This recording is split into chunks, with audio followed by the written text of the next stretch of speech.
Hello, my name is Symeon Hopkins and I work as a data manager in the Oncology Service at the Royal Orthopaedic Hospital. Now, Windrush Day is a significant day to me personally, as my maternal grandparents came to Britain from Jamaica in 1955, becoming part of what is now known as the Windrush Generation. I simply wouldn't have been here had they not decided to take that opportunity to leave their homeland in search of a better life.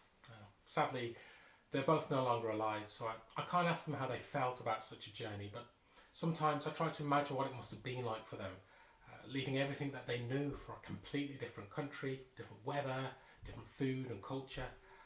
It must have been a massive shock to the system once they got here, but I know they never got used to the English weather, but they stayed and they struggled through for the family's sake. While they may not be alive today to see the fruits of their labour, their legacy lives on in their children.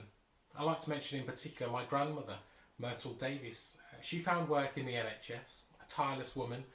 She worked on and off as an auxiliary nurse at Moseley Hall Hospital in Birmingham, working mostly night shifts while also caring for 16 of her children.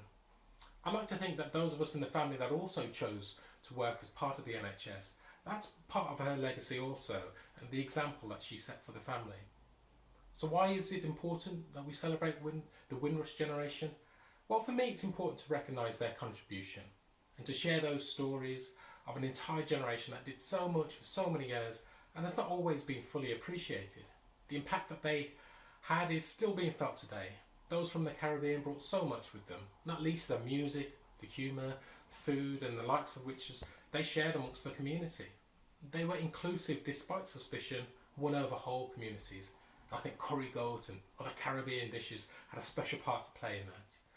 You see, whenever I smell those familiar sweet spices cooking in a Dutch pot, I like to think of my grandparents and the Windrush Generation and everything that they brought with them.